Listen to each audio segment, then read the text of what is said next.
Estamos en contacto con Rafael Ojeda, que es presidente del Sindicato Médico en Sevilla. Señor Ojeda, buenos días. Hola, buenos días.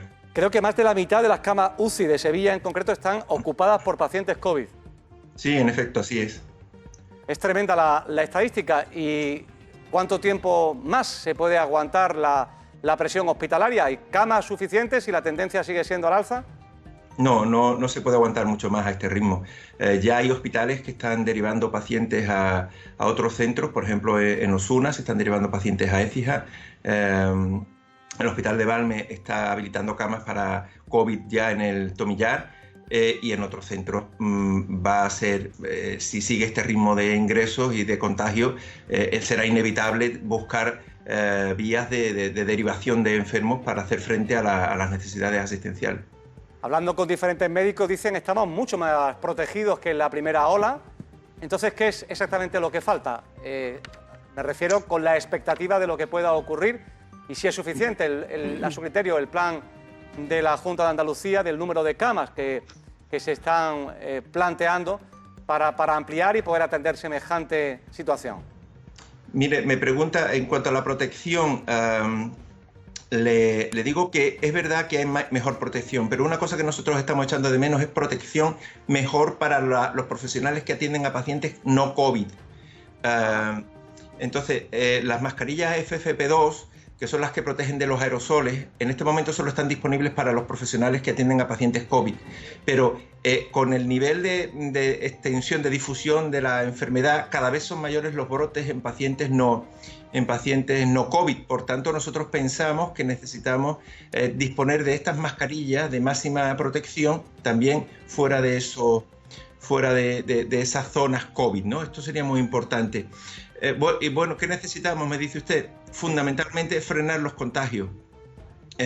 No es posible hacer frente a la pandemia si el ritmo de contagio y el aumento en el número de ingresos persiste. Esto es un elemento que es fundamental, que tenemos que comprender. Los hospitales viven las consecuencias de la crisis sanitaria y las causas son las que hay que atacar. Y las causas son la transmisión de la enfermedad entre la población. Esta es la clave. Decía usted el ritmo, ¿verdad?, de contagio. Por ejemplo, las últimas 24 horas hablamos de un centenar largo de personas hospitalizadas en la provincia de Sevilla. Lo peor, la lista funesta de fallecidos, casi una treintena. Es un dato dramático y desde aquí, para todas las personas que se encuentran ahora mismo sufriendo semejante tragedia, nuestro apoyo y nuestra empatía, ¿no? Cuando hablamos de Sevilla, siempre parece que nos estamos refiriendo a la capital, pero fíjense, por ejemplo, lo que ya ha comentado, lo que pasa en Osuna. Hay un titular informativo bastante gráfico al respecto de lo que ha pasado allí. Los sanitarios alertan del colapso en el hospital de Osuna y ya se plantean el traslado, como usted apuntaba, al Hospital Virgen Macarena de Sevilla. Esta es, digamos, también otra de las importantes miradas que hay que atender, no solamente la de las capitales de provincias, sino en provincias tan pobladas como la de Sevilla, la situación de hospitales que están fuera de la propia ciudad central. Sí, bueno, no solo hay que desviar la mirada de los hospitales más importantes o más grandes a los comarcales.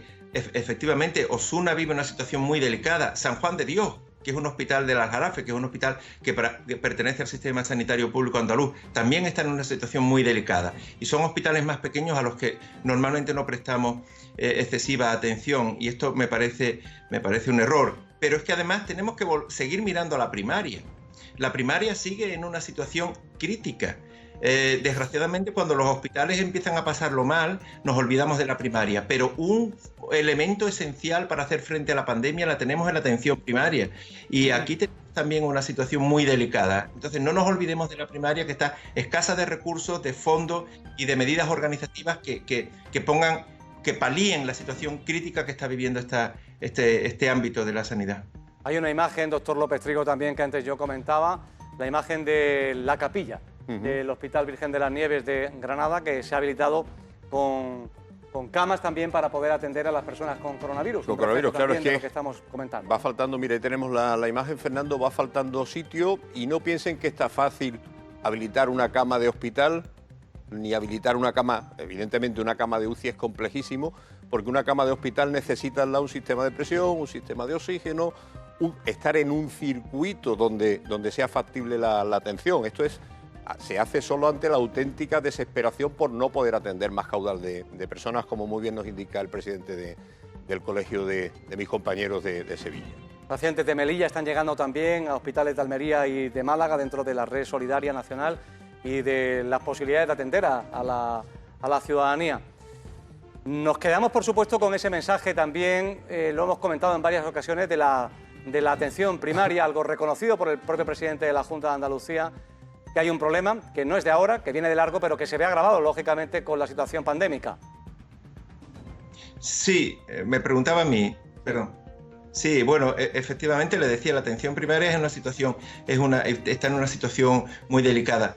Bueno, me gustaría, si me permite, insistir también en los efectos colaterales, es decir, estamos llenando los hospitales de enfermos COVID, estamos atendiendo en primaria fundamentalmente enfermos COVID. Aquí hay un daño colateral muy importante también, que es el resto de la población que está privada ahora mismo de una asistencia sanitaria que es también en muchos casos urgente, muy necesaria, ¿no?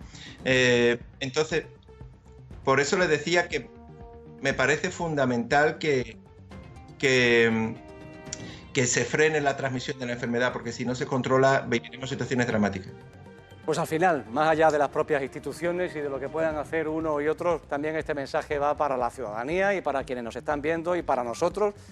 Quiero decir que es una corresponsabilidad de todos, sí, claro, el intentar frenar esta tendencia tan triste y tan dura. El mensaje del doctor Ojeda me parece esencial. O sea, podemos intentar que los hospitales den de sí un poco.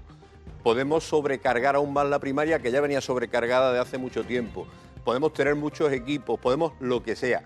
Pero si esto no se frena fuera de las instituciones sanitarias, si esto no se frena en la calle, si esto no se frena en la casa de cada uno de nosotros, no servirá de nada. Seremos incapaces, por muchos defectos que tuviese de estructura un sistema, los problemas de coyuntura son los que desbordan absolutamente al sistema y no hay peor coyuntura que una pandemia de estas características. Doctor Rafael Ojeda, muchas gracias por estar con nosotros. Encantado, muchas gracias a ustedes. Un saludo.